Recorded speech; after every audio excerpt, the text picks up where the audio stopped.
Okay. And I hope you've seen, we've gone on a long journey together talking about whether you should marry someone who's in love with you, and the advantages and disadvantages of true love versus a kind of friendship based marriage, or someone who's passionate about you. And we had a whole conversation about the nature of the soul and the idea that your soul craves higher heavenly things, or that there's a good horse and a bad horse, and you have to kind of keep one of your bad horse under control so that you can make good decisions. And there's also a whole section in there about the soul, which wants heavenly things, but the bad horse doesn't want the heavenly things, but the good horse does want the heavenly things. And that when you see good things on earth, they're not good because you should just grab them, but because they remind you of higher heavenly things. And how do you support that? How do you support that horse that wants the higher heavenly things, and then the soul whose wings burst out and tries to fly to heaven to get to those higher heavenly things like truth and beauty and justice and all these kinds of bigger ideas. And then we switched into all of this craziness about writing, um, and the value. Now we're on the value of speech versus the value of writing. So it's been a long journey. This is a crazy book that brings up a lot of complicated stuff. So let's keep going and take a look at it some more and see where we are. So in this next section, um, Socrates talks about. He says, yes, he's talking about the living word. He says, and now I may be allowed to ask you a question. What a husbandman. Now, a husband. I know this is a funny word, but it means farmer. Um, he says, let me ask you a question. What a husbandman. Husbandman. It's hard to say. What a husbandman who is a man of sense, meaning what a smart person who is a farmer, takes seeds which he values and which he wishes to bear fruit, and in sober seriousness plant them during the heat of the summer in some garden of Adonai. So this Garden of Adonai, you don't know. Garden of Adonai, I'll give you a little footnote there. You need a footnote for that. No one knows what that is. A Garden of Adonai it's stupid. You know exactly what a Garden of Adonai is. You just don't call it that. It's a little garden you put on your windowsill. You can have like a how like people in apartments will have like a little box of plants like outside the house, like just kind of hanging off the trellis. It's like small, right? It's like a little like this big. Um, they're little. So Socrates says, listen, let me ask you this. Would a farmer who was trying to grow crops grow them in that stupid little box outside of an apartment window? Um, right? He says, would a husbandman who is a man of sense, would a smart person who's a farmer take the seeds which he values and which he wishes to bear fruit, and in sober seriousness plant them during the heat of the summer? That's the wrong time. In the Garden of Adonai, that's the wrong place, right? This is the wrong season to plant things, and this is the wrong place to plant them because this is too small. If you plant corn there, your corn's going to die because it can't grow big enough in that little pot. That he may rejoice when he sees them in 8 days appearing in beauty. Right? So you're going to be happy when stuff starts growing in that little box? Because here's the thing, if you planted potatoes in there, they're all going to die because that box is too small to hold a bunch of potatoes when they get full grown.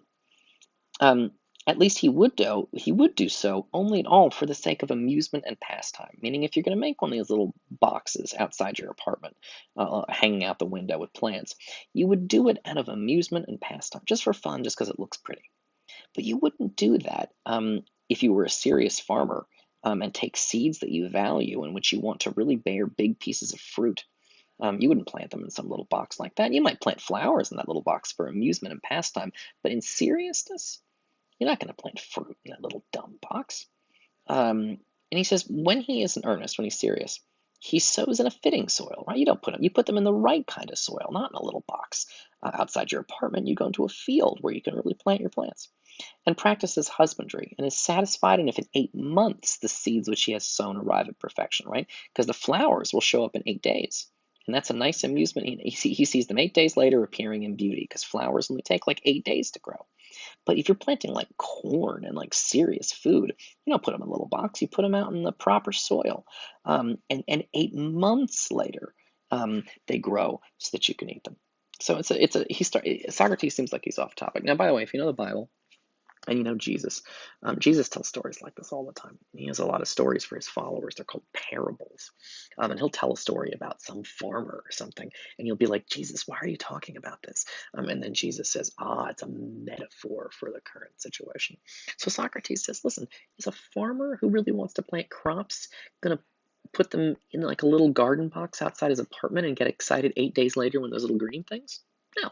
He's going to plant them in a field, a proper field for being a farmer, a farm. And he's going to, 8 months later, he's going to see crops. Now, why the hell is Socrates talking about farmers and planting fruit? Well, you're about to find out. So Socrates says, um, he says, yes, Socrates, that will be his way when he is in earnest. When he's a serious person, he's going to put the plants in the right spot in the farm, not in the window box. And he will do other, as you say, only in play. The only reason to plant something in a window box is just to put some pretty flowers that grow quickly. But if you really want to grow plants, it takes 8 months, and you got to put it in a farm. And we can suppose that he who knows the just and the good and the honorable has less understanding than the husbandman about his own seeds? Certainly not. Right, so he was talking about a farmer, but now he changed his topics. He wants to talk about someone who knows the just and the good and honorable. Right? Is that person stupider than the farmer? Certainly not. Right? Remember that someone who is just and good and honorable, that's like a philosopher who thinks about higher heavenly things like justice and goodness and honor. Right? Do you think that the philosopher cares about justice and goodness and honorable, those higher heavenly things? Is he going to plant his seeds in a stupid place like the window box? Certainly not. Then he will not seriously incline to write his thoughts in water with pen and ink, sowing words which can neither speak for themselves nor teach the truth adequately to others. No, that is not likely. So this whole thing with the farmer, Socrates compares it. He says he says writing your thoughts in a book is like planting crops in a little window box. It's fun to write your thoughts down. It's nice to see them written down, but that's the wrong place for them. It's okay if you want to do that for fun. He has no real objection if you just want to plant some pretty flowers to look good in a window box, but don't confuse putting flowers in a window box with planting real food in a real farm that's going to grow 8 months later. In the same way, he says, when you're writing something down in a book, that's fine if you want to do that for fun. If you want to write something down for enjoyment or whatever, just take some notes in class and, you can look at them again soon for a test or something, fine, if you want to do that. If you're going to do that, fine. But the issue for him is that that real knowledge, you have to put it in the right spot. And real knowledge and learning shouldn't go in a book. It should go to people, and not any people, the right people that you've chosen to kind of follow what you're saying. Knowledge has to go to the right place, says Socrates. Okay, cool. And Socrates says, right, that a real person. By the way, I like this phrase here too. He will not seriously incline to write his thoughts in water with pen and ink. That's an old saying. To write your thoughts in water. It's silly, but for Socrates believes that you're, as a teacher, my ideas live on in my students. I tell my students, and they'll tell people, and they'll tell people, and they'll tell people, and my ideas live on like that. He says writing something in a book is like writing it in water. It's a cool thing to say, because if you write something in water, the water just doesn't hold. It just doesn't, because water moves, it flows. And so if you try to write your name in water, it just vanishes. And he says that's what books are like. Your thoughts go into the book, and then they just vanish. You don't know where they go. That book could go anywhere. It could go nowhere. That book could end up in somebody's garage. It could end up being thrown out. It's like getting rid of your ideas, right? It's waste. The real use of ideas is to interact with human beings. And he says writing your thoughts in a book is like writing your thoughts in water. You might as well just throw it away after a while. It's stupid. It's there for a brief time and then it's gone. But to plant your ideas in a living mind is a whole other thing. And so Socrates thinks that it's much more valuable to give your thoughts to people than to give them to books. And I myself would much rather teach a room full of people than write a book any day. All right, that's the end of that video.